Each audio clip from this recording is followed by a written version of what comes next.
If you are selling this water, you know that it's better that I sell this water and make a margin of 2 shillings per bottle, and the water moves at a faster pace, than I want to make a margin of 1,000 bob on the bottle and it remains in my store for 2 years. I have asked in many forums of lawyers, can you legislate on good manners?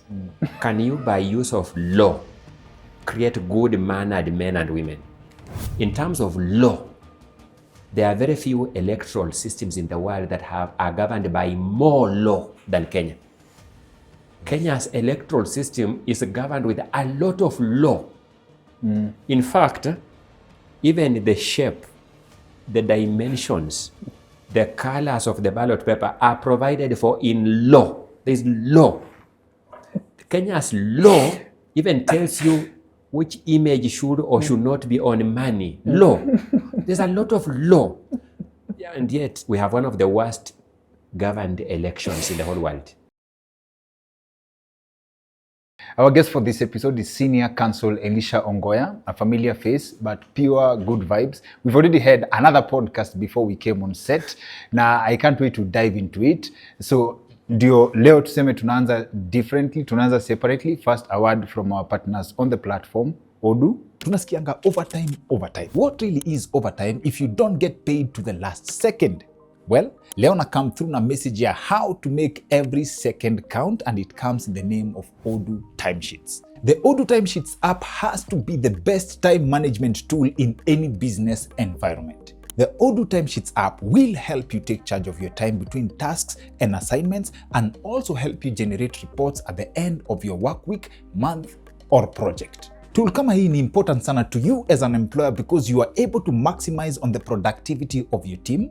Na pia, if you're employed, you have the advantage of being able to keep track of the value of your time. Kwanza kama in your line of work, unalipwa per hour, mawakili, consultants, hii mtaipenda sana. Odoo Timesheets ni kama alarm ya pesa. Now the Odoo Timesheets app makes reporting super easy, na employee appraisal inakuwa even rahisi sana because you're able to track your progress across the year to the minute in just a few clicks. You can actually test this for yourself if you use the link tumekuwekea kwa description ya hii video, and you will not have to pay a single cent if you choose it as your first app on the Odoo platform. By not paying a single cent, I mean you're getting it free of charge and for life, including hosting support, and that deal goes for all the other apps on the Odoo platform. See, Odoo is a supercharged suite of over 45 applications you need to run a modern business. I'm talking accounting, POS, manufacturing, inventory, name it. You can get any or all the 45 apps depending on your immediate business needs. Deal is, any first app you choose is free of charge, but if your business needs more, you can add as many as you want at an affordable price. If you believe time is money na uko kwa biashara yenye you bill based on time, use the link tumekuwekea kwa description below and introduce your business to the big leagues with Odoo. Very nice. So, Senior Counsel, I had a preconception of what a conversation with you should be. Yes.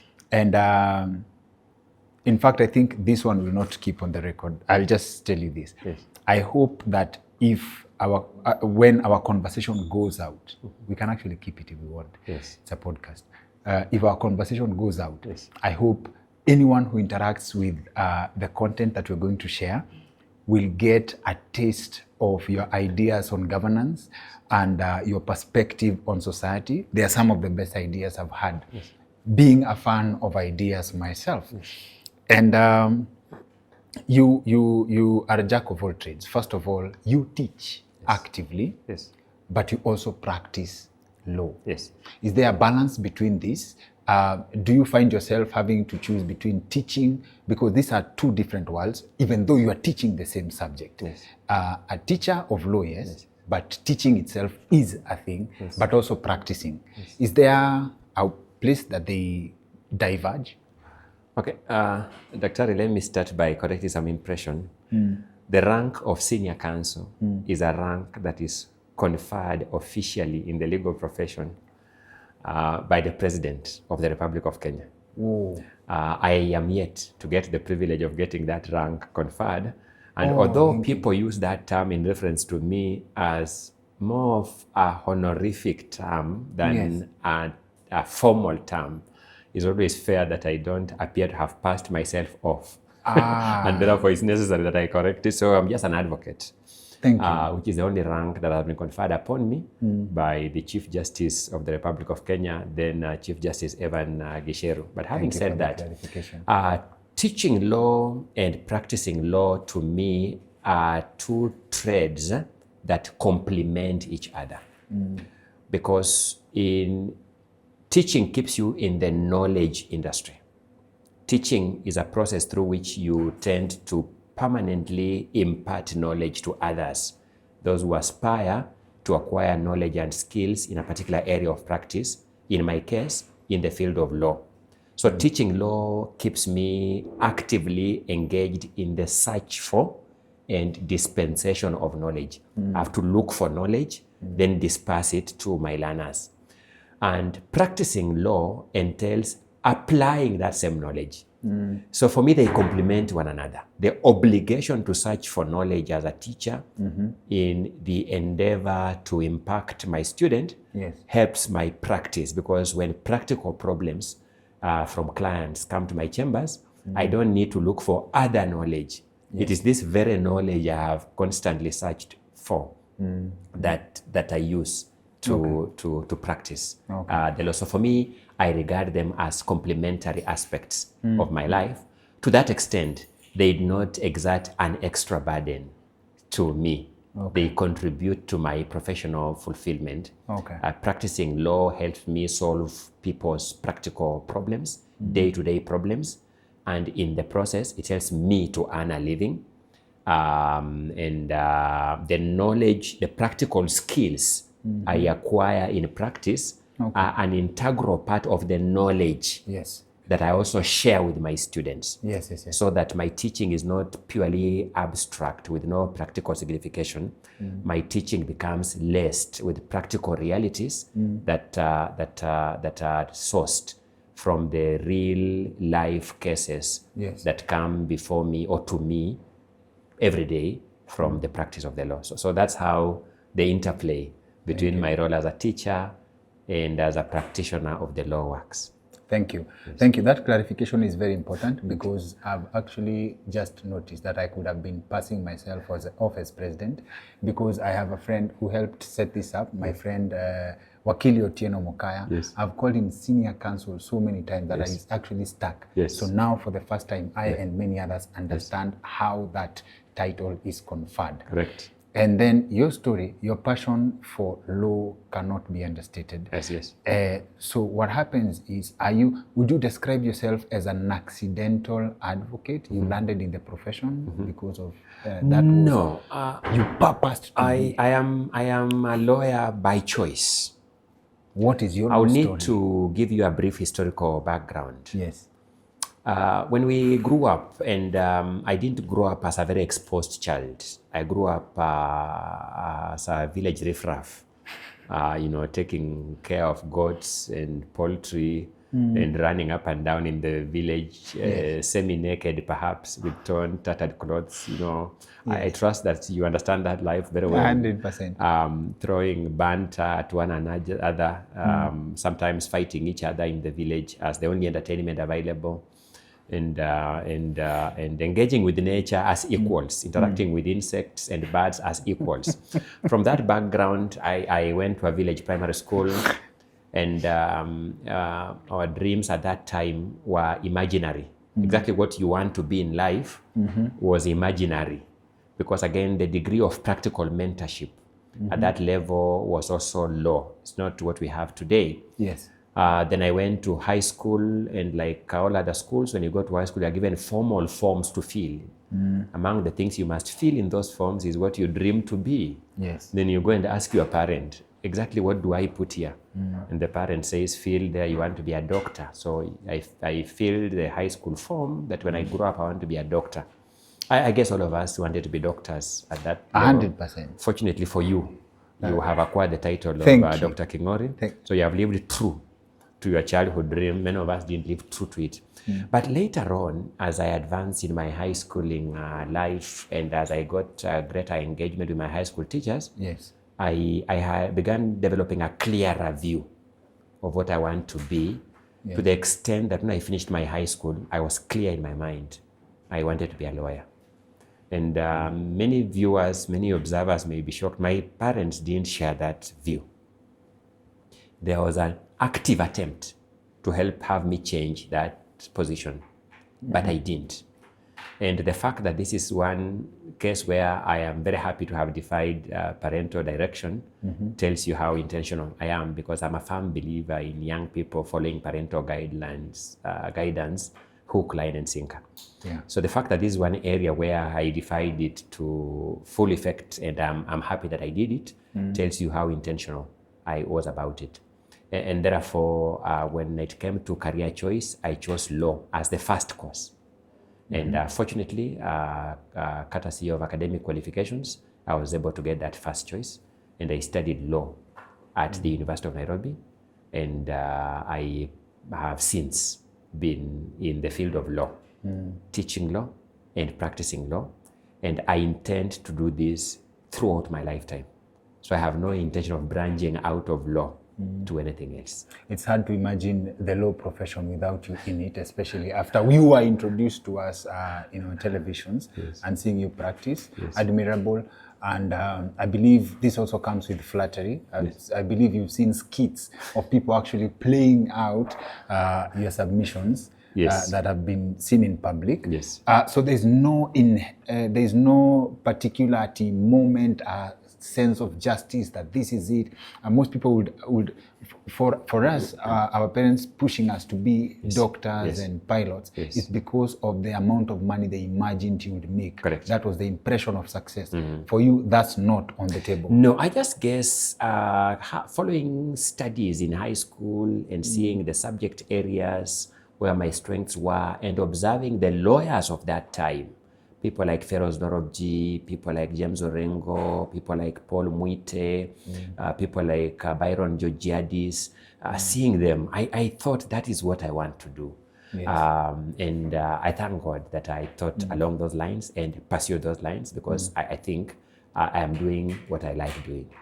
Yes. Okay, so it will be interesting to watch the president confer the senior counsel status after defending Rigathi Gachagua. So one of the admirable qualities is your understanding, just to give to our audience, like you have specifically studied law, you have specifically focused on governance, and there's another area you also mentioned, democracy. So my postgraduate study, when you study your first degree in law, you just study general law, so to speak. You are a jack of all trades in law. And that is so, I guess, for all professions. Even for in the medical field, there is somebody they call a general practitioner, a GP. Then there are consultants, where you now advance in your studies and specialize. So for me, my postgraduate studies were focused in law, governance, and democracy. So my broad field of specialization is law, governance, and democracy. And therefore, I try to focus on researches in the broad area of law as it impacts governance, and as it impacts democracy, or as it relates to governance and as it relates to democracy. Okay. So those are very interesting areas to explore. So I'll post to you some of the ideas I believe are interesting in these segments. Then we can break them down. So for law, for example, at some point there was a study. There's a judge. There are Supreme Court judges in the US who tried to change the justice system from the perspective of they felt that people who commit crimes don't deserve the harsh punishments they go through. Like if someone gets sentenced to 20 years, it's no guarantee that 20 years will do anything to the crime that they did, right? And this also ties to another element, which is very funny, tying crime to mental health issues. So if we go deeper in that direction, you would feel like sometimes some criminals are punished for being sick. Right? So what do you think is the relationship between punishment and the law being there to guide society? Dr. the question you have asked will require a whole semester of study to fully explain. but I'll try to abridge it. And, Yes. and the problem with abridging is you truncate out a lot of relevant material in the interest of time. There are a lot of ideas about law. For example, we try to study exactly what does law mean? What is the nature of law? Yes. What is the character of law? What is the purpose of law? Is law even necessary? We even try to interrogate that, whether law is necessary. And therefore we have asked, by the way, between law and man, what came first? There seems to be consensus that man came first. Yes. Then law followed. Yes. So how did that man survive between the time he came in and the time law came in? The phenomena that he used survive there, Yes. which was not law because law had not come in, can perhaps equally guide man today. All these are just ideas, and ideas are just that. They have no boundaries. Yes. But having said that, the question of law and punishment is subject to a lot of philosophies and a lot of ideas. Whether punishment is absolutely essential for order in society, whether stiffness of punishment is essential to reduce incidents of crime, whether in the place of punishment we can use incentives so that there are things that attract people to doing good. These are all ideas in this area. Whether there is any evidence that stiffer penalties lead to reduced incidents of crime. There are people who have done empirical research. Empirical research is evidence-based research in this area. There are people who have stationed themselves in penal institutions like prisons just to study the prisoners there, whether the numbers are increasing or reducing. From the last time, for example, Parliament changed this punishment from this number of years to this number of years, whether crime has gone lower or has increased. And the statistics will shock you in this area. There are even areas where we think that law is better enforced through incentives. I'll give you a simple example. In this city called Nairobi, there is punishment if you don't pay rates to your property. Yes. They levy penalties on you. That is the time when the city county government realizes the least revenue. But there's a window they give where they waive. They say, we have waived penalties if you pay within this window. They always realize the highest amount of revenue in that window. What is that telling us as legal scholars, as people who engage in legal philosophy? It tells us that the incentive of waiving the penalty results into better compliance than the threat of punishment. So you see those kind of things. In this country, for example, and known to many people, the offense of robbery with violence was not always a capital offense. It was not always punishable by death.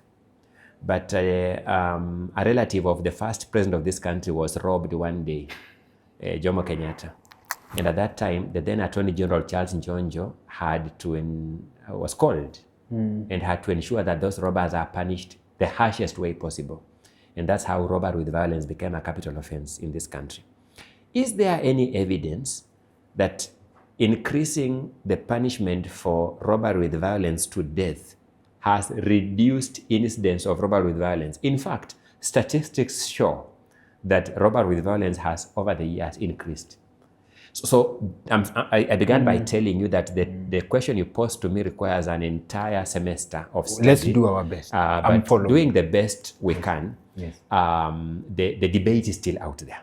Okay. There are multiple scholars who argue convincingly that we must rethink the amount of law and the amount of punishment and the amount of coercion we are subjecting human beings for as our mechanism of managing social order. And therefore, a more nuanced approach is taught. For example, looking at Kenyan penal systems, we have, for example, a system of punishment we call community service orders. People who do petty offenses, for example, we now heavily discourage taking them to jail. We encourage them being used just do community work. They go and slash at the chief's camp, or they go and clean a local chief's office, because they are, as through punishment, helping society. than when we keep them in jail, then they eat our food. They use the taxpayers' money.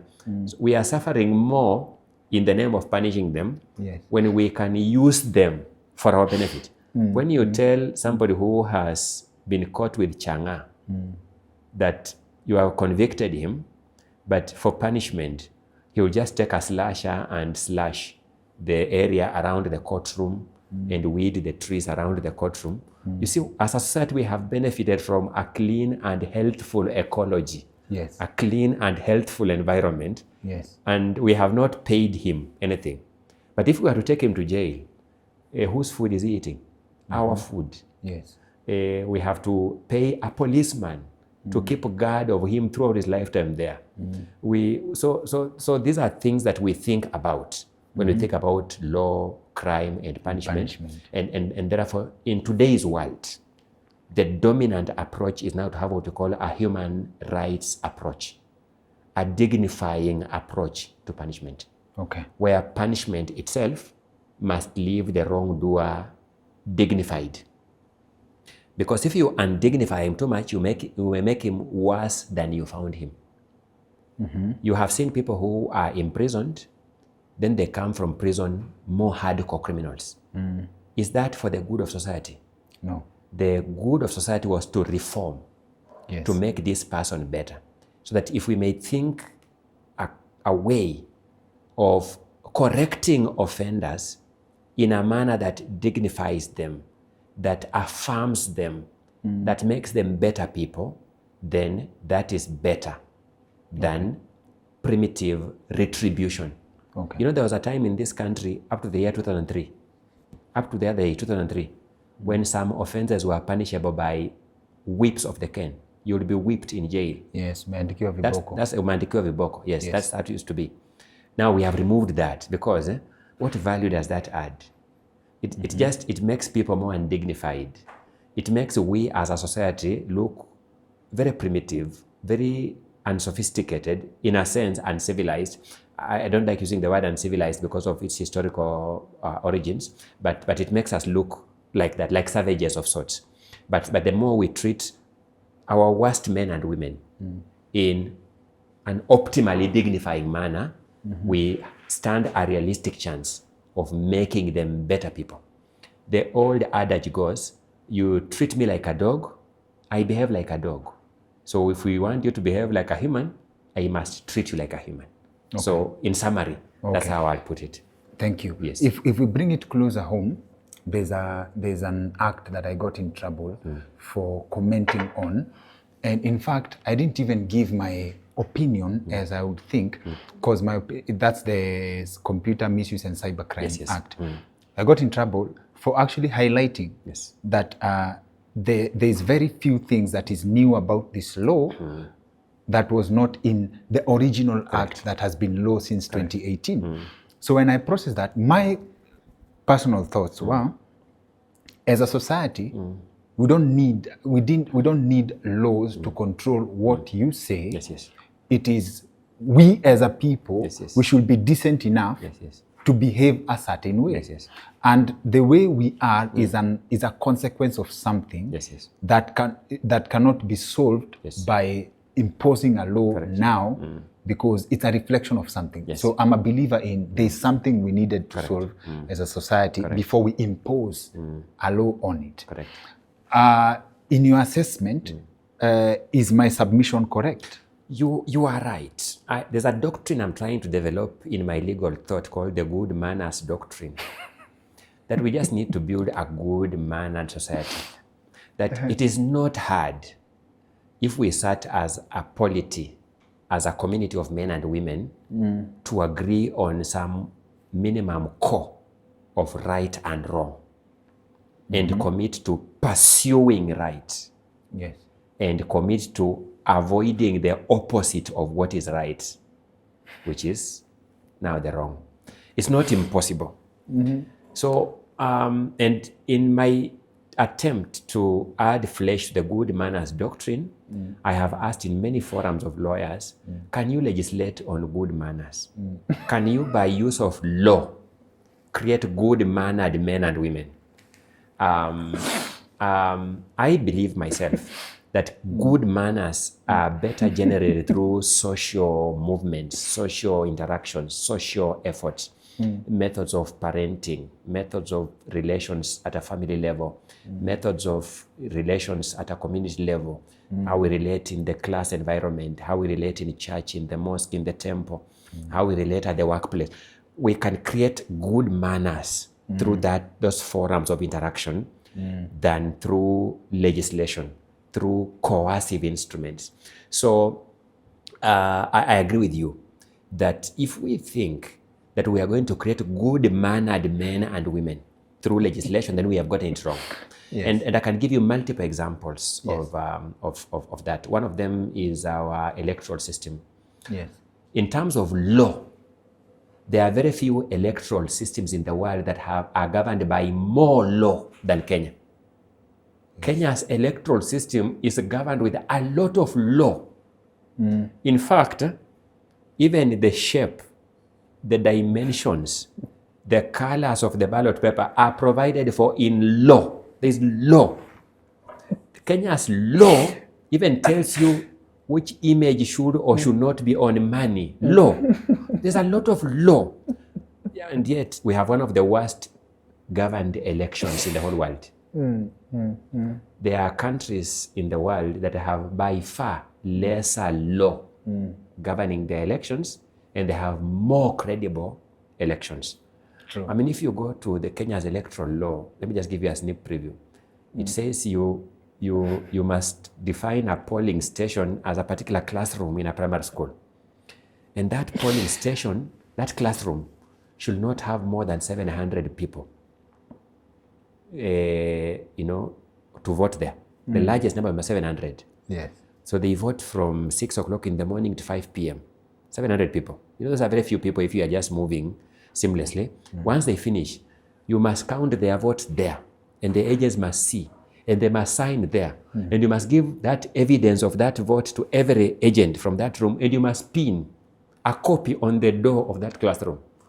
And still, that process, that is that micromanaged by law, has never given us credible elections.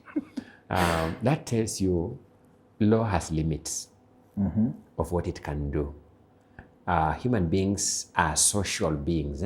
Yes. And to reduce social phenomena into legal phenomena is to be overambitious. A social phenomena is nuanced. It has so many nuances, and yet law is straight-jacketed. So you see, when you try to fit a nuanced phenomena like society into the straitjacket of laws and regulations, it's like trying to force square pegs into round holes. It's problematic. So you are right that if we nurtured young men and women who learn to address each other with respect, they have just learned that you address fellow human beings with respect, and in your speech you endeavor to offend less. In your speech you endeavor to dignify more from the very beginning. How you address your parents, how you address your brothers, how you address your sisters, and so forth. And they grow in that orientation. You will not need cybercrime law, because even the way they use their cyber amenities will be in accordance with their socialization, that you address people in a dignified manner, you dignify people, you don't vilify people, you don't abuse people, you don't abuse people's dignity, and so forth and so on. Yes. And you'll not need a lot of law, therefore, to govern that space. But because we believe that you can raise men and women as riffraffs in families, in communities, you don't care, and you believe that at the tail end, you can use the tool of law to now return them to order, for lack of a better word, it is useless and futile. It is plainly stupid. I don't think anyone could have put it better. Yes. And I hope that rests that debate. And it says a lot about our system as is. Yes. Right? When it comes to governance, as a society, Kenya, I think we lost it somewhere. We have, first of all, we have established that we don't have a law problem. Come to governance, I read very disappointing reviews or statistics or feedback that Kenya started on the same footing with countries like South Korea. Yes, yes. And by the 1970s, Yes, yes. the economy of South Korea Yes. was 40 times Yes, yes. larger than that of Kenya. Mm. So number one, we established that Yes. with proper Yes. governance structures and good spirit, Mm. we should be way better Yes, yes. than we are now. Yes, yes. We should be competing with South Korea where they are now. Yes, yes. It is possible to be the Singapore that we tout Yes, yes.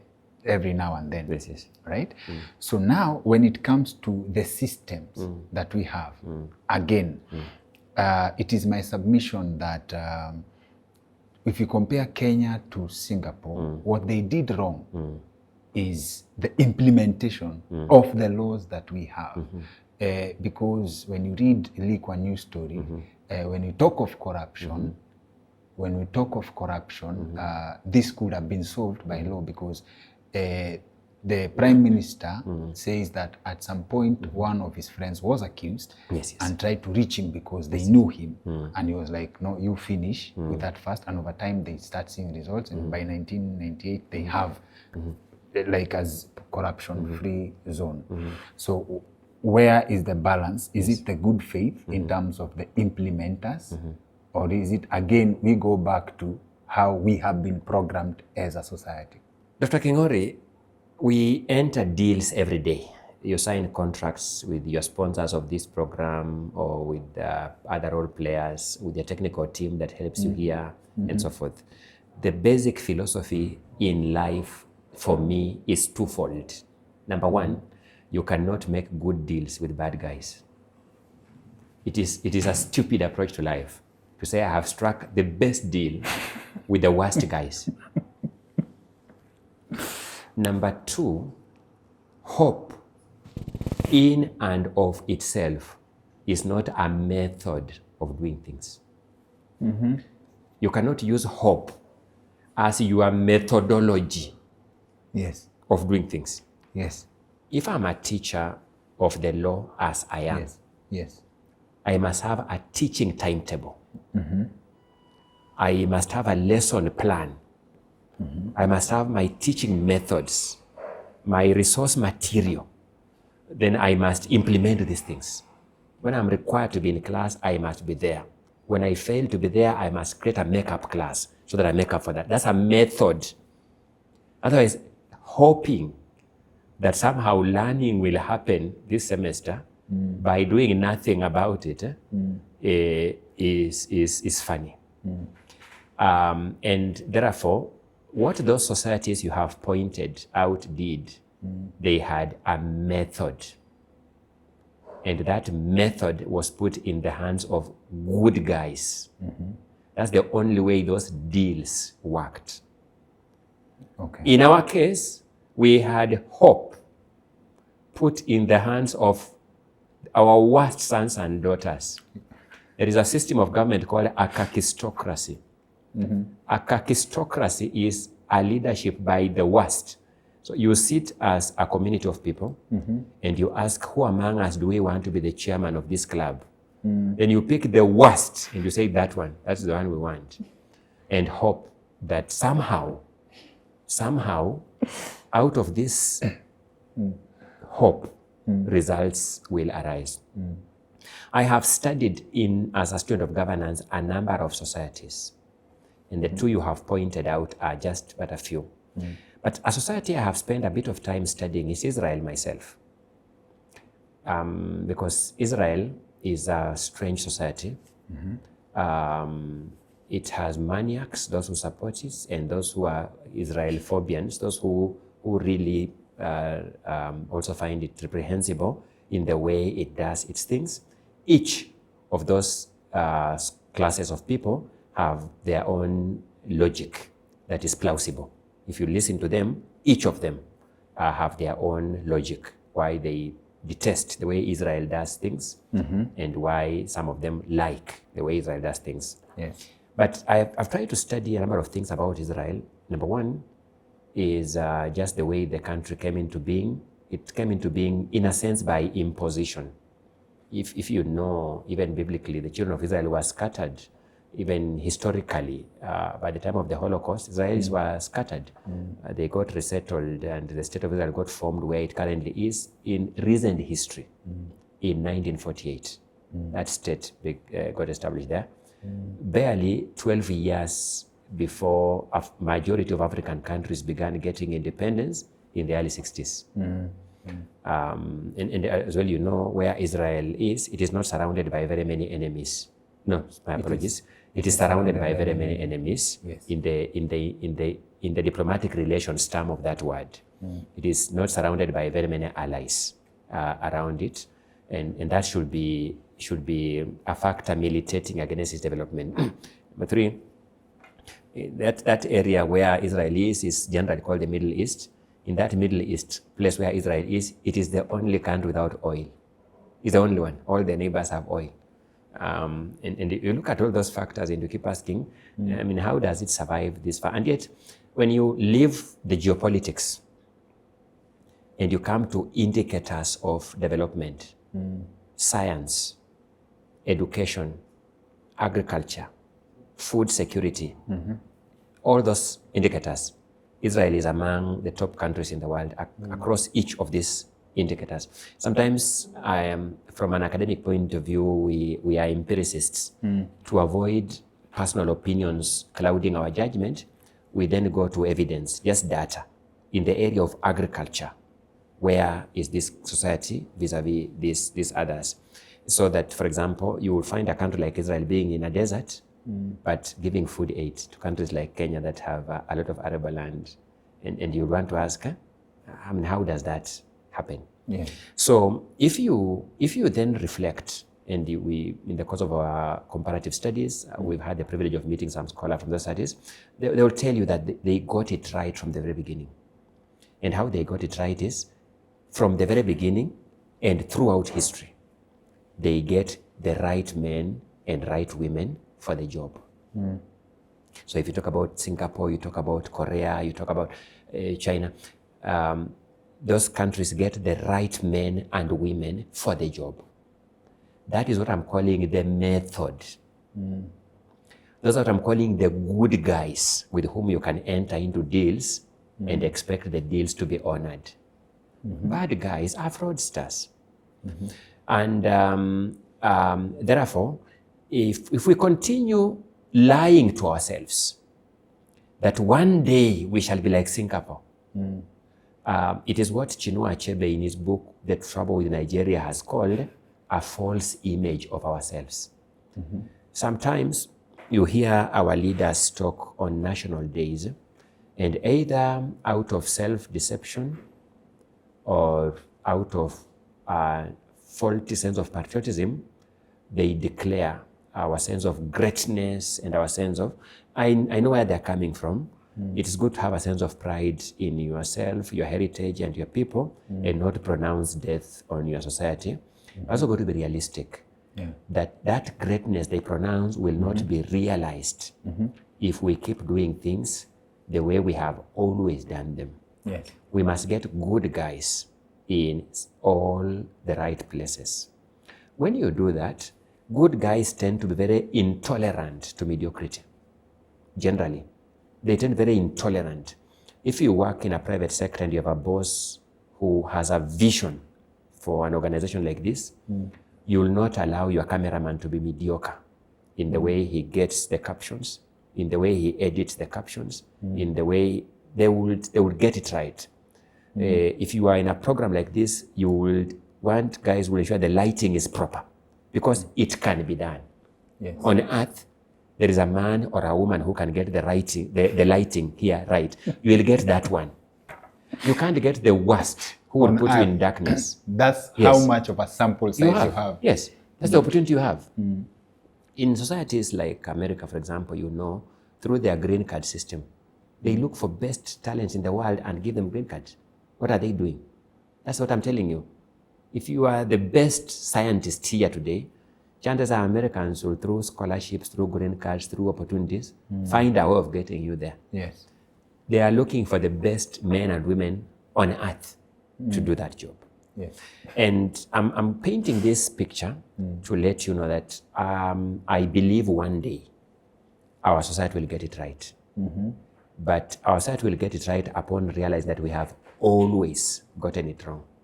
We have pretended to be striking good deals with our worst men and women. The result is the present day despondency, the present day hopelessness, the present day air of despair. It will remain so until we get to a point where we begin striking the same deals with our right men and our right women. And those right men and right women actually exist. But the way we have polluted our governance space is such that they don't think it's worthwhile going to be ratified in that space. You know, the truth of the matter is this: competent people don't shout about their competence. Meritorious people don't shout about their merit. They just like their work speaking for themselves. Unfortunately, as society, we don't give so much attention to the search of those people.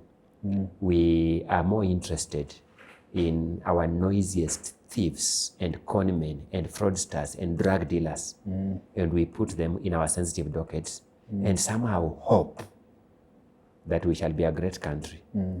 That is not the right way to do things. Thank you. Thank you for that submission. That's court language, I believe. That's legal lingo. So 2 words you've used. Academic, from an academic perspective. But you've also mentioned realistic. And these are 2 words I picked from another conversation where someone told an interviewer on a platform run by my friend Butita, SPM Buzz. Kwach was doing an interview, and then the guest told the host, like, you're looking at it from an academic perspective, you need to be realistic. So we go back to in our earlier podcast conversation off the record, you mentioned that at some point you were young and you would understand the need for fundamental change, right? And that speaks to something interesting also I've been toying with. This revolution that we have is not new, just that people have more access to speaking. So this would mean the society has not changed much. People are still the same. Am I wrong to assume that we are just where we are supposed to be because we have been there, and even as we may articulate certain ideas differently, we have been where people are now. So society doesn't change much. The composition remains the same. Again, just the individuals change. Daktari, the Bible was always right in saying that there's nothing new under the sun. And therefore, when you interrogate society, the core of the struggles of society do not change much. The means and methods with which we approach these struggles change because of changing nuances like technology, like educational levels, like scientific discoveries, so those things give us newer, different means and methods. But the core of the struggles don't change much. I mean, let's face it, the real desire of all human beings is a pursuit for happiness. That's it. All the things that you do is just a pursuit for happiness. It's a very basic pursuit. So that all you ask is, what can I do to be optimally happy? In fact, the moment you get that, all you need is to sustain it. Otherwise, what else are you running after? What else are you running for? Allow me to just take a step back. And the word academic is used in different contexts to mean different things. So the context in which the interviewer you alluded to was using it was to mean something that is abstract. So he says that is academic. It means that is abstract. And abstract is theory. And yet theory is not useless. Theory gives us a lens within which to now interrogate society. And theory gives us a frame. You see, once you have a frame, then you have a solid foundation in which then to carry your analysis and possibly come up with concrete, workable solutions, what he now calls being realistic. So they are not necessarily mutually exclusive things.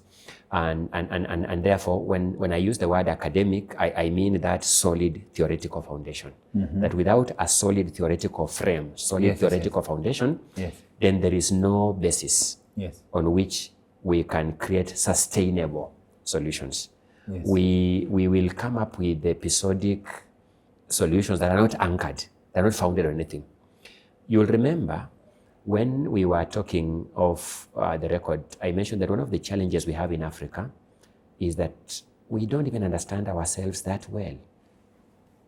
To understand ourselves well, we need a solid theoretical frame of who are we? What is our core? What are our non-derogable values? What are our irreducible minimums that we can't go below in terms of right and wrong? That once we define that, that becomes a solid conceptual, theoretical base from which our assessment of right and wrong happens. All the laws, all the regulations that we make will then be measured as against that solid core. And even our legislative institutions will only make laws that are in tandem with this core, which is why I'm saying there's no mutual inconsistency between that academic theoretical foundation and the reality, the practical signification. Because the practical signification must derive validity from the theoretical base. Having said that, I think I have reflected on this question for quite a while and say that in our teaching institutions, our academic institution, for example, we must teach a lot more Africa history, teach our outstanding personalities, men and women in Africa who have made fundamental sacrifices for a greater good of society. Because once we do that, our children, the learners, will understand the value of fundamental sacrifices. They will have these people whom they never saw in their lifetime, but because they interact with them through history, they will aspire to be like them. These people will be their unseen mentors. That is one of the ways through which we can begin building a society that then has these good guys I'm talking about, that has these people you can strike good deals with, and a society that can then grow. So we need to teach a lot more African history, a lot more African positive values, a lot more Africa, so that our people are more self-aware. Only that way are we going to begin growing a society into the Singapores of this world, into the Chinas of this world, into the Israels of this world.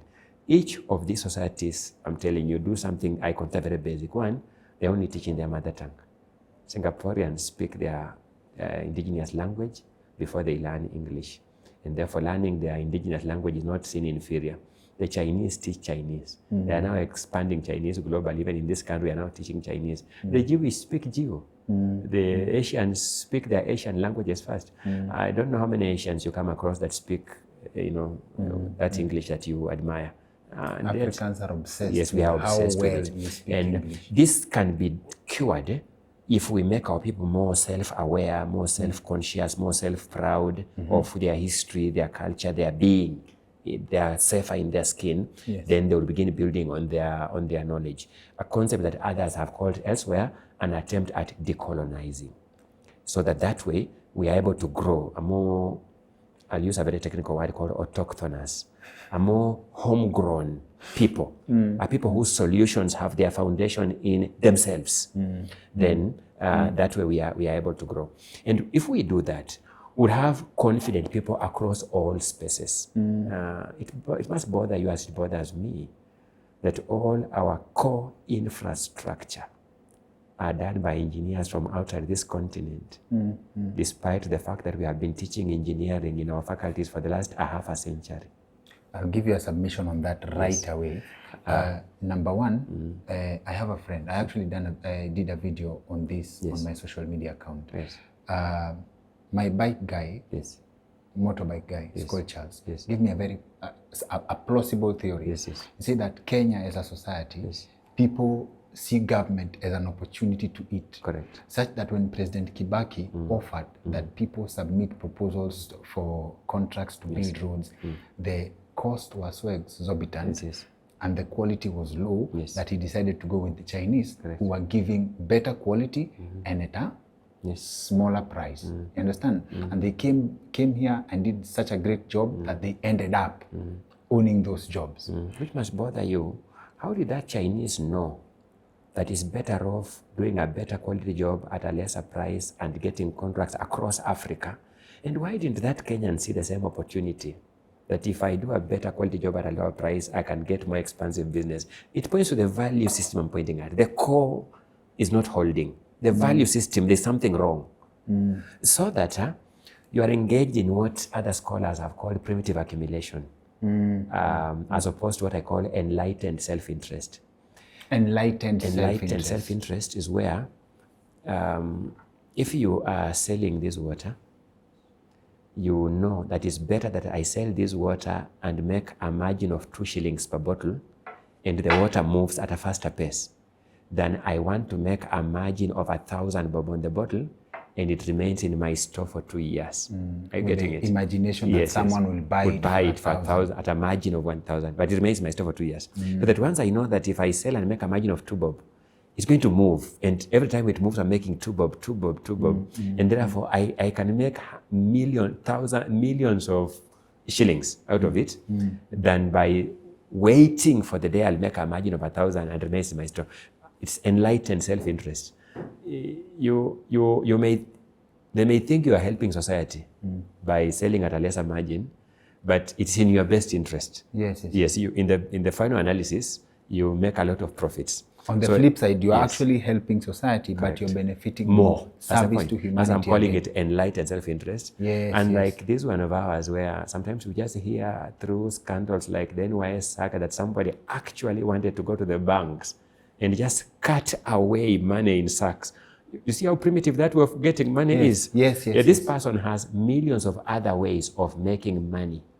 It's just that it is more tiring that other way. So primitive accumulation doesn't allow you to submit yourself to these tiring methods of doing things in a sustainable, long-term way. Yes. It always tells you to, why can't I just use the shortcut and get it now and now? In all this analysis, our biggest problem lies there. Once you get our people to adopt a value system that asks, what can I do that will keep me relevant for the next 50 years, slowly and incrementally, than making myself wealthy today and tomorrow the whole society has collapsed. Once we begin thinking like that, we shall end up being like Singapore, like China, like Korea, like That's true. Israel. That's true. And now that you've actually painted the picture very well, and before we came on set, I told you that you have a very beautiful non-attachment to material things. Yes, yes. How did you unlock that mindset? Because you went to the same school with people who are in the same profession, Yes, yes. but their money mindset and relationship to material wealth will be different. Out of self-curiosity and out of interaction with my mentors, I have read a lot about who we are as a people. What is our history as a people? Where are we vis-a-vis fellow human beings? I don't know whether you remember the time when the Kenyan president, William Ruto, was talking at some forum of African heads of state and talking about how they are badly treated when they go to those forums in France. Yes. Yes. And they are all put on one bus. And so I got to a point where I got to understand that unless you commit yourself to dignifying yourself, others will just undignify you.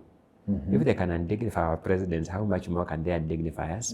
But what have we as a people done to contribute to this indignity that we are treated to? Once you subject yourself to reflections on these aspects, you will begin living a very modest life. Another thing is that is what I call mentorship. I have subjected myself to very, very simple and straightforward mentors. Very few Kenyans, a number of Kenyans, particularly those of us in the legal space, had the privilege of being mentored by people like Feroz Norobji, the late. He lived the simplest possible life, but a very fulfilling life. Today, simple but very fulfilled. There's now a debate to even name a road in Nairobi after him, you know, that at the County Assembly of Nairobi here. And I mean, that tells you that you have made a significant contribution.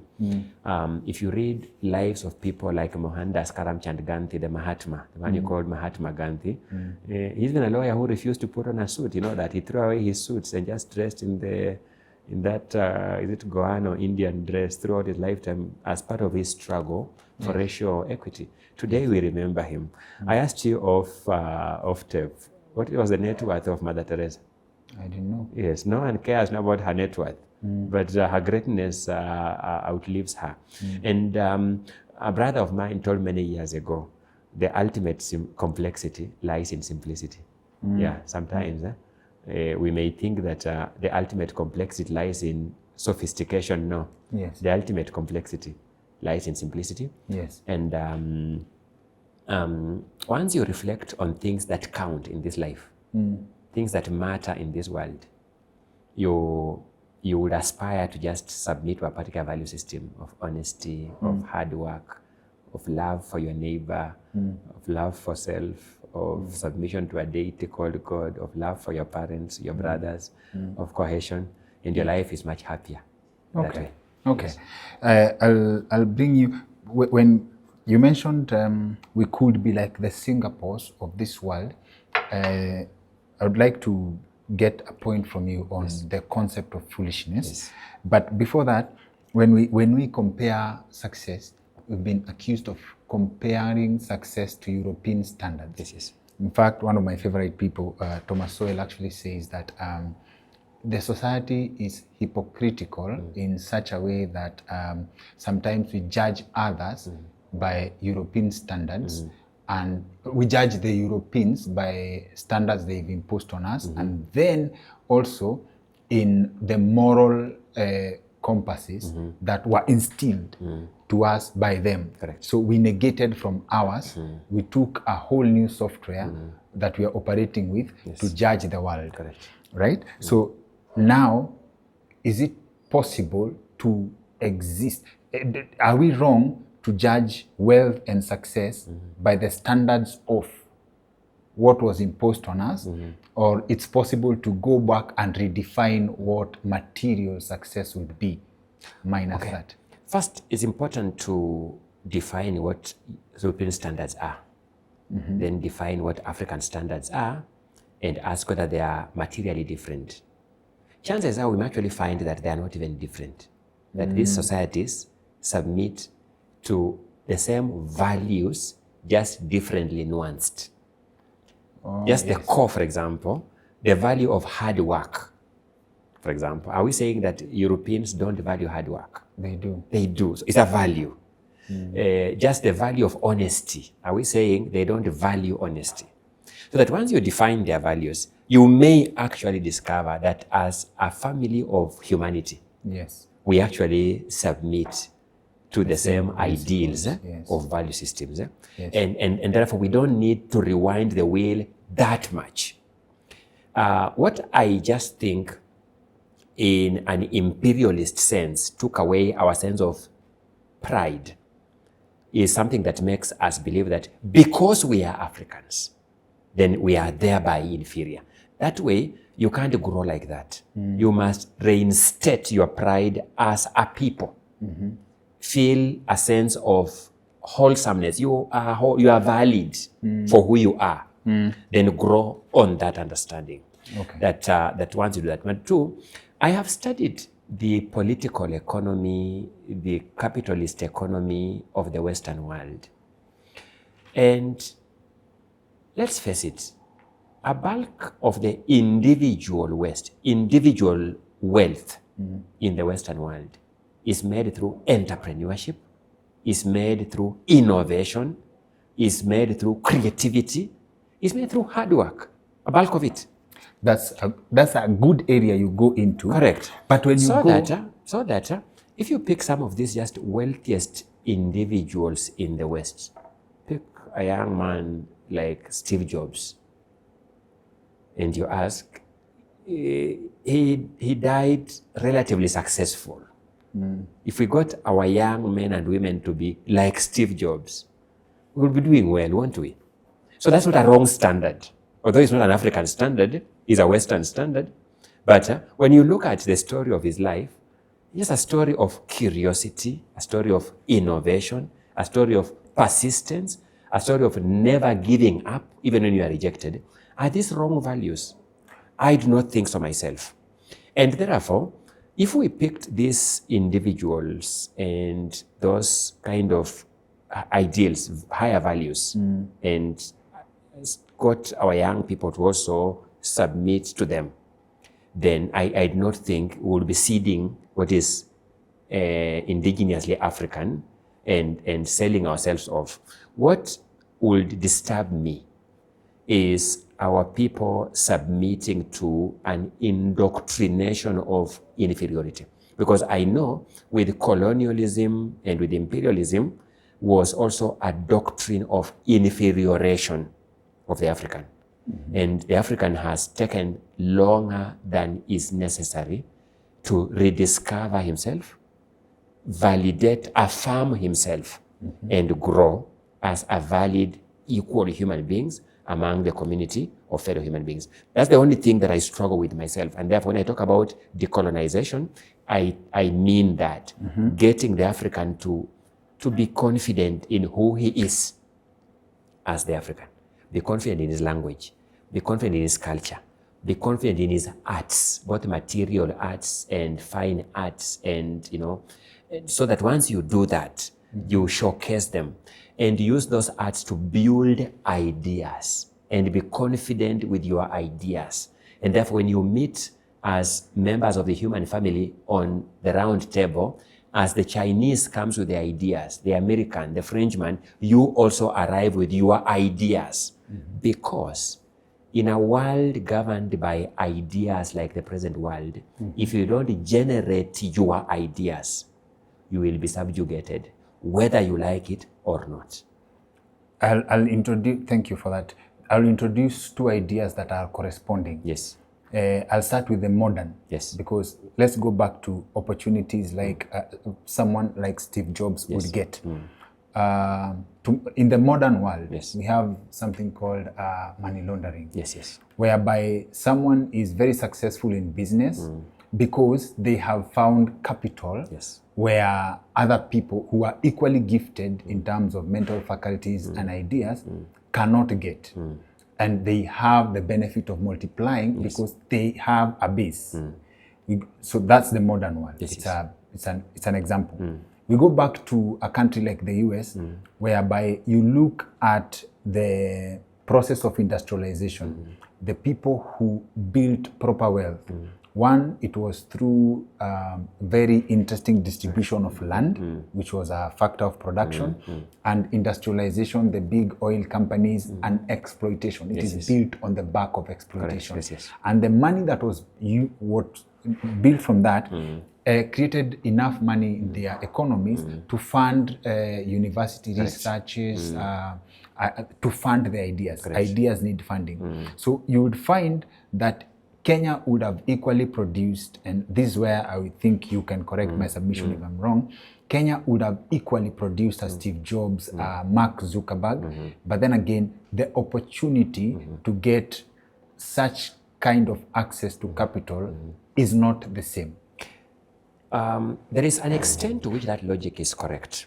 That I have studied how societies evolve, and I mean, if you look at how societies have grown from family dependence to status being defined by belonging to a family, to the modern world where the individual is the center of focus, and we are moving from status to contract. If you look at how society evolves along that line, a lot of injustices have happened. For example, people called imperialists just came here and shook and disturbed the society that was evolving at its own pace, and only no one can tell where it would have gone. But chances are, in our own sense, in our own value system, in our own evolution, we'll still just have grown to have been like any other modern society. But when somebody comes and traumatizes you with new ideas, questions everything you are doing as being primitive, and fundamentally changes you and makes you ashamed of who you are, you suffer a trauma that can take a bit of generations to recover. But Dr. Kingori, these are historical facts. They happened and you can't undo them. So if we want to sit back and say, oh, you know, you are colonized, then, oh, you know, we were enslaved. You know, somebody enslaved my grandmother and took my grandfather to. Then what? Then what? Because it's a historical fact. You can't rewind the wheel to make them not happen. It means, in spite of their having happened, we must pick ourselves up from where we are and grow. Otherwise, history is just history. Napoleon conquered other countries in Europe and it happened. And America bombed Hiroshima and Nagasaki and it happened. And the Holocaust happened. And if the Jew are today to say, you know the Holocaust, the Holocaust happened, they will never grow and so forth. So like the rest of that world, we should not fail to call on the other world to account through requests for apologies, through requests for reparations. We must not fail to call for redress of historical injustices. But at the same time, we cannot sit on our laurels and say, we shall complain until that history is redressed, then we begin growing. No. For example, part of our own opportunities are stolen by us. By our leaders who have persistently been puppets of the West. And persistently been puppets of their greed, and persistently stolen the future of their children and children's children. So that is something at least within our control. We can manage that one first. And we can run our institutions better. Those people exploited us and built the educational institutions, and through those institutions, they gave opportunities to their children. But here, we have our own institutions of higher learning. Today, all our lecturers in public universities are not teaching our children. They are on strike. That is not the best way to build our institutions. You see, we must build them so that against all the odds, against all these historical injustices, we one day get there. We must do that by keeping our lecturers in the universities. Today, they are not in the universities. They are at home because we have not honored our deals with them. Let's honor our deals with them. Let's get them back to class. Let's get them back to teaching. That way, in a slow and incremental manner, we'll be building these institutions. So we can't sit back and say, oh, these people build their universities through exploitation. Then what? That complaint is not a method of building the University of Nairobi or Kenyatta University or Kabarak University. No. The method of building our local universities like Kabarak University is by getting our act together and slowly and incrementally building so that this year, next year, next decades, we are getting better. So that 200 years to come, we can say we finally became a better society. So I agree with you, yes, that history is correct. But sitting back and building a deep sense of grievance anchored on that history in itself is not a method of picking ourselves up, dusting ourselves off, and moving forward. I agree, but we cannot ignore the consequence of that. Correct. Yes. We can't ignore. That's why I said, even as we demand for reparations, even as we demand for an owning up by those who exploit by way of formal apologies, we must nevertheless do something positive about our societies. So these two things are not mutually exclusive. Thank you. Yes. So, thank you. So now you mentioned, Offset again, that you are a beneficiary of education. And I've been struggling with, when I was in class, we were in class and we studied through the same system, right? I've been confusing between education and miseducation as the causing factor of foolishness. Correct. And foolishness, I'm using foolishness collectively because in the first big four agenda of this country, I believe ignorance is a polite name for foolishness. Correct. And it was part of one of the things that needed to be tackled in this country at formation. So it means it was a big problem. Correct. Right? And an issue for society, to society. So now when you go to the difference between education and miseducation, when I studied the history of a question that people have always talked about, how are we colonized? Correct. The most plausible theory I've come across is that the Europeans, in their exploration, by virtue of the fact they used to live near water bodies, the technology to build boats allowed them to move in different places. At first, in school we learn that they came as explorers and then they came as colonizers. What I interacted with made sense now. When they came as explorers, they did not just come here. They were visiting different places. So technology from India, from China, from Africa was combined to form superior weapons, and human beings being human beings, that's how they dominated us, right? So this for me was a special kind of education, exposure to different content from different places. Whereas for us, we believe in education as what we only learned in school. I went to school, I studied law, that's enough. I studied medicine, that's enough. Is it accurate to say that focusing on one line is a form of miseducation that can be tied to the collective foolishness, whereby we could have educated people, but we still make bad decisions? Let me say this, Dr. Yes. The world over, the debate on which is the correct education is a live debate.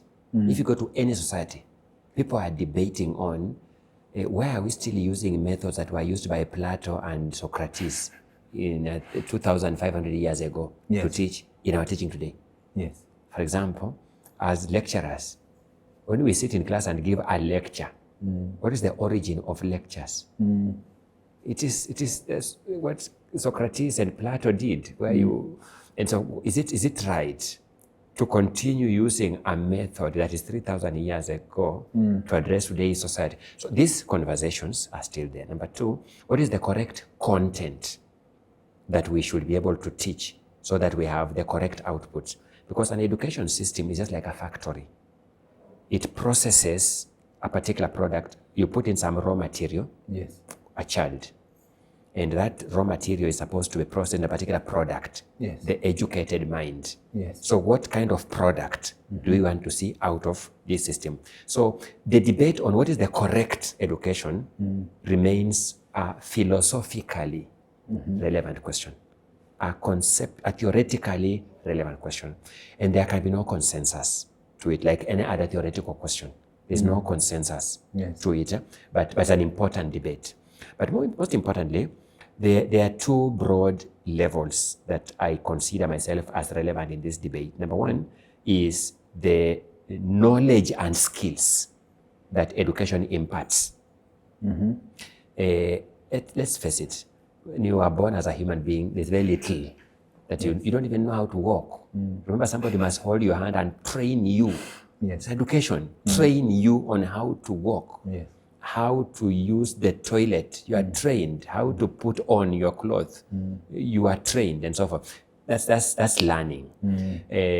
So you acquire that knowledge. You acquire those skills. So what knowledge and skills do we want this product to have? Once we put in the raw material, that's the child in the system, and we get the product of an educated mind, what knowledge and skills do we want to impart in this product? Number two, what values do we want this product to have? Those two are critical for me.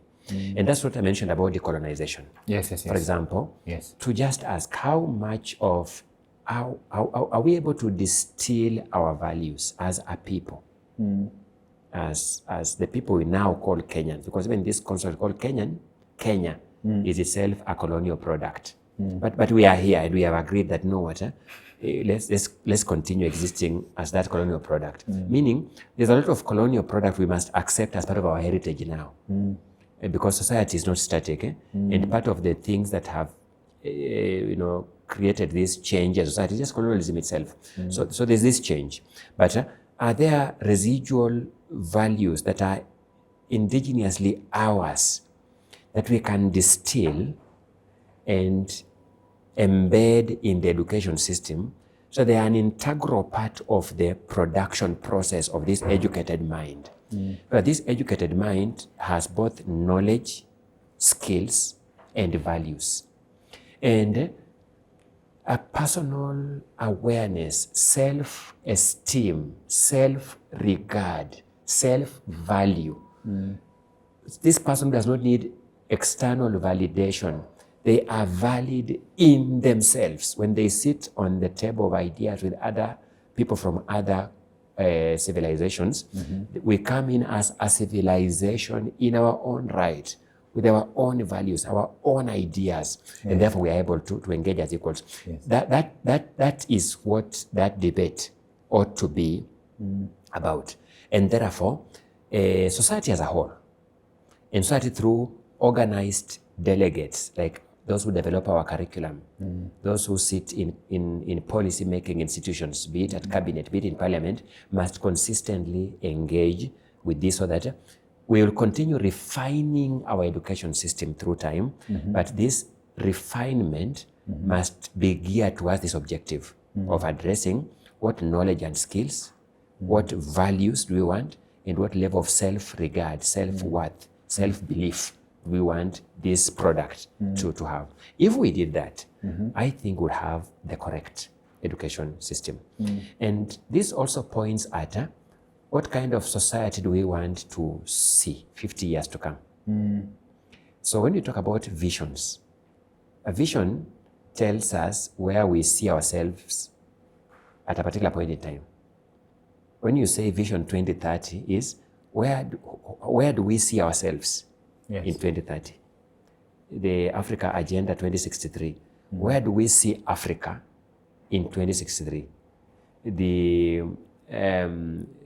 social, so when you look at all these goals, all these desires of achievement, once we paint a picture of where we see ourselves, we then must inculcate in our education system the knowledge and skills, the values, and the self-regard that are necessary to give us an educated mind that can take us there, where we are seeing ourselves.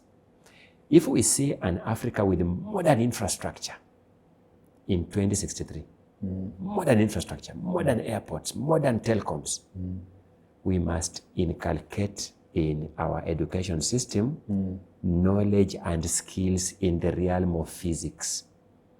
Because a product that has knowledge and skills in the world of physics has an active role that it can play in creating modern telecoms, modern airports, modern roads, modern railways, and so forth. Then, even if you have knowledge and skills in the world of physics, but you are a thief, you will not build roads. You will steal the resources meant to build roads. So you must inculcate in the education system values of honesty, values of industry, values of the common good, the commonwealth, the regard for the common good. Once a product has knowledge and skills in physics and has this value system and has self-regard, is valid in themselves, then this product is realistically capable of contributing towards that kind of Africa.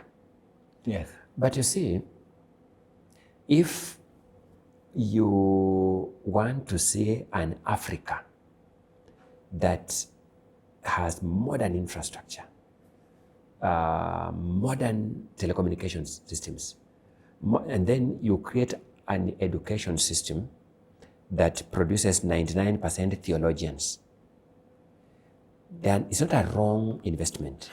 They will be good, if you train proper theology, there will be good people, good-natured people, assuming they are theologians, in good-natured people, good social skills, good spiritual skills, but they will not give us modern telecoms.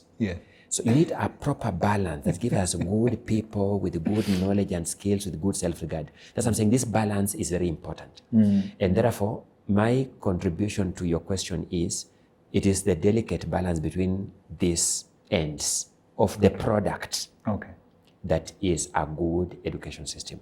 Speaking for myself, with the limitation of the education system that we had, there used to be a song that used to be sung on KBC radio early in the morning. So many vijana, muongeze pia bidii. Siku za usoni, mutapata something, good life or something like that. I don't know whether the government of that day was intentional. I believe it was. In ensuring that whenever you woke up, because remember, but you are young. You never lived at a time when KBC was the only radio station. I was. Okay, if you did, then you remember you woke up at 5 in the morning, and apart from the national anthem, there were certain songs that were sung that were only patriotic and only inspired you to work hard. Yes, that's it. I suspect that in terms of indoctrination, it was deliberate. It was intentional in creating particular products out of this system. But and indoctrination created by thieves. I don't know who the creator is. What I know is that it is the product. I'm not much concerned about the messenger. I'm concerned about the message. Yes. The message is, it inspired us. And I think at some point in time we believed that if we worked hard in school, we could be important people. Yes. Because I have no doubt in my mind that when I was in high school myself, there was a conviction we had that this bookwork can metamorphose us into important people. Yes. And I'm not surprised that in our own small way, we have become who we are today. Yes. So that is the context in which I say I'm a product of that education. Yes. That doctrine and the commitment. The teachers of that time were themselves sworn to doing the right thing. They told us that if we don't work hard in class, tutaenda kulimia watu kwa mashamba tu. Not that digging people's farms is a bad thing, essentially, but the messaging was clear. The messaging was, you'll be a servant of others, others will be your boss. And therefore, the call was for you to work hard. And a collection of that value system, that indoctrination and the skills we got have converted some of us from being who we were, because we know ourselves very well. Some of us, even in this Nairobi, we came by invitation. We are not in Nairobi as of right. And yet today you can't get us out of it. It's because of what education has done to us.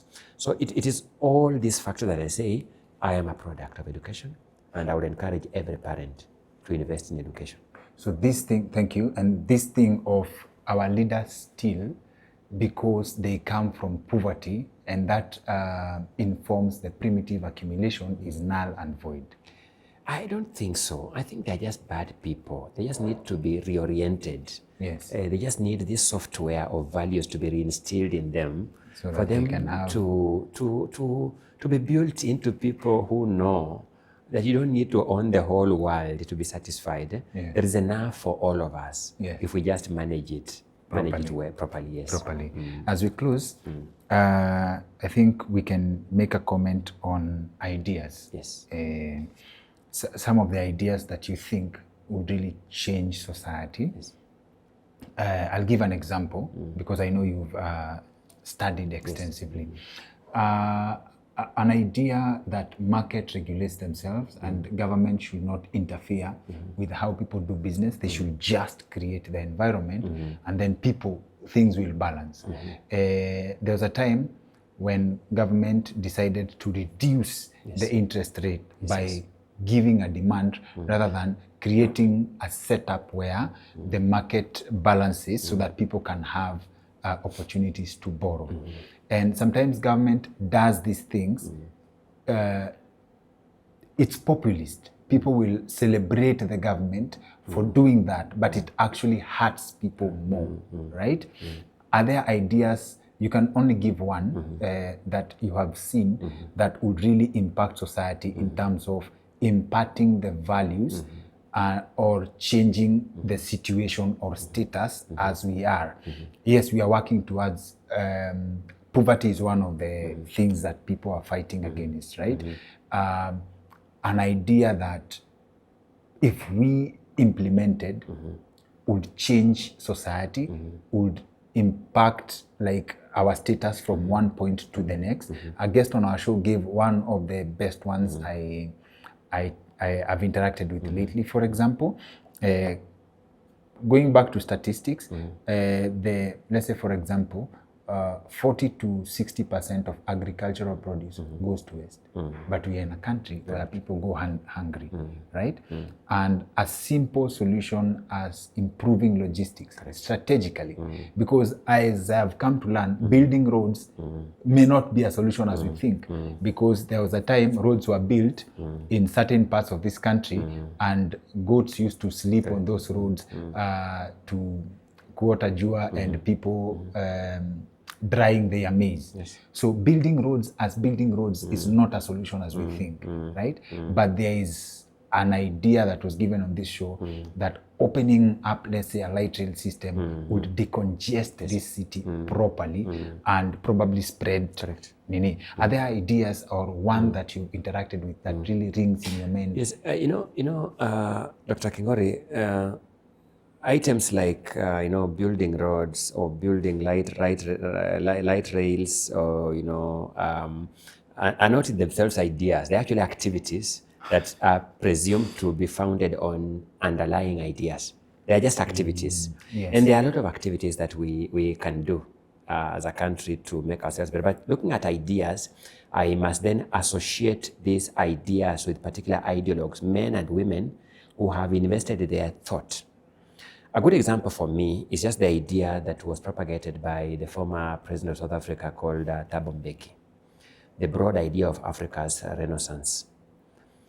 I don't know how many of your listeners, your viewers have listened to that speech by Thabo Mbeki, then as vice president of South Africa, called I Am an African. If you listen to that speech, I am an African, it pricks your conscience because you begin asking the hard question, when I say I'm an African, what does that mean? Who am I? What is my core? What defines me as an African? And that was in 1996 when Thabo Mbeki delivered that speech. It was on the occasion of the adoption of the Constitution of South Africa. South Africa got independence in 1994 on the strength of an interim constitution. And they were wise. When I looked at how Kenya got independence with the Lancaster House Constitution, South Africans rejected that idea. Because when you draft a constitution, the person in charge has a say on the final product. So because Africans were not in charge when you are fighting for independence, they only agreed they are going to get an interim constitution. Once you get into government yourselves as the majority, you then begin writing your constitution, which is why 1994, you have the interim constitution. 1996, they then get their constitution, which governs them up now, of course, with some amendments. So on the occasion of the promulgation of that constitution, that's when he delivered that speech, I'm an African, a very powerful speech.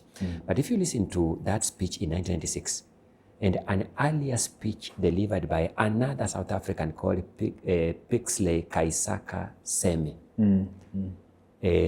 Regenerating Africa. You see ideas that define an African. You define yourself. And subsequently, when Thabo Mbeki becomes president, he then, purposely focuses on this idea of African Renaissance, rebirthing Africa, rebuilding the spirit of an African, but that we have faith in ourselves. When I walk around this country, Dr. Kingori, the worst crisis in this country is lack of belief in ourselves, the level of despondency. It's not difficult to come across a Kenyan on the street saying, ufisadi hawezi isha hapa Kenya, just as a common statement. What does that statement mean? So what are you saying? Are you suggesting we will live in this state of West in eternity? Are you suggesting we can't do anything about it? So kama inaweza anza, if it can start as it started, whatever has a beginning has an end. It can end. We just need to put in place now activities that bring it to an end. So that for me, ideas exist at a more doctrinal level. Things that indoctrinate people, things that are very close to spiritual doctrine, so that they inspire people to have faith in themselves. Then that will take us to a point of takeoff. That way, these activities we are talking about, whether we are going to run a command economy or a free market economy with safety nets. Free market presupposes that we have equal strength and that we can survive in the marketplace. But now we know we don't. Yes. There are vulnerable people among us. So free market with safety nets become activities that we can now think through, but on the strength of these ideas of a reawakened people. People who have confidence in themselves. People who have regard for themselves. People who have regard for life, for example. In this country, your life can just be taken away like nothing happened, and we move on as if nothing happened. Yes. Such a society, building roads, building light rails, does not grow it. Such a society has no value system. A society with a value system is the correct society on which these activities can be anchored, and that society is able to grow. So for me, going back to the question you asked, if we could revisit Thabo Mbeki's idea of the rebirth of Africa, Africa's renaissance, it will help us think about how to manage Africa as one. Because why are we managing Africa as 54 different countries when the United States of America is one? Why? But an African must have belief in himself first before we think of how to grow. First of all, regional blocks, whether it's East African Community or SADC or ECOWAS. Then we come across the African continent of a free trade area. Then we can now bargain as one. We can now tell China, no, we know you have better technology, but if you want to come in Africa, in that place called Congo, we must give you a green card so that you become a Chinese African. Settle here, become one of us, exploit these resources here, process them here, then we put them on the market here. And only the person who offers the best bid is going to buy our diamonds, is going to buy our... Not stories that we are hearing that Kenya is the headquarters of gold scamming in Africa. I mean, what kind of belief is that? Who benefits from this scamming? Actually not Kenya. Yes. These things happen because of lack of self-belief. That we think, because I'm a Kenyan African, causing a South Sudanese to lose life, I can do it so long as I benefit from my pocket. Yeah. It is lack of self-belief. Yes. And once you do that, it matters not that you build the right rail. Infrastructure can be washed away on a day if you have the wrong value system. The problem is not the hardware, software. It's the software. The software, yes. And one of the greatest lessons I carry from this, and I believe I can quote this, is you don't have to be a billionaire to live a fulfilled life. No. Life in Africa is cheap. Life in Africa is very cheap. In fact, in a country called Kenya, this country of ours called Kenya, if you can aspire to be in the income bracket of the formal income of our ministers, because our ministers don't survive on their formal income. They make a lot of money on the informal ones. The formal income, if you just made sure that our entrepreneurs, our young people can do that. Yes, they can. These young people who are creating a lot of ideas here they can create an income of about 500,000 shillings per month. Yes. You can live a very comfortable life in this Anywhere city. In this country. Anywhere in this country, yes. And you live in the possible. best estate, unless you have a crippling disease like cancer in your family. That if you just trust that God blesses you with just normal health. Normal health, which means you can suffer from malaria here and there or common cold, but the rest of the life, you'll get the best possible medication, you'll get the best possible education, you'll live in the best possible estate, you'll get all the amenities, you'll go to the best malls to do your shopping with that income. You don't need a lot of money than that. You'll drive a modest car in this city, and that's all you need to move from point A to point B. Yeah. Yes. Asante san. I'm so used to calling you senior counsel. Yes. So much. Colloquially, I can't wait for the president to confer the title. Yes. I believe our audience has enjoyed the good vibes you've shared with us, the thought-provoking ideas, and thank you for agreeing to come to our show. Thank you. Sana. And I hope for the quotable Yes. areas of our informal podcast, Yes, yes. I'll make reference to other shows. I appreciate And it. I'm happy to propose other ideas should your schedule allow. Thank you. We would really love to have you on again. As long as you talk to my personal assistant and our Yes. schedule allows, I'll be available. Thank you, sir. Thank you so much. Asante sana. Asante sana. Aya. God bless.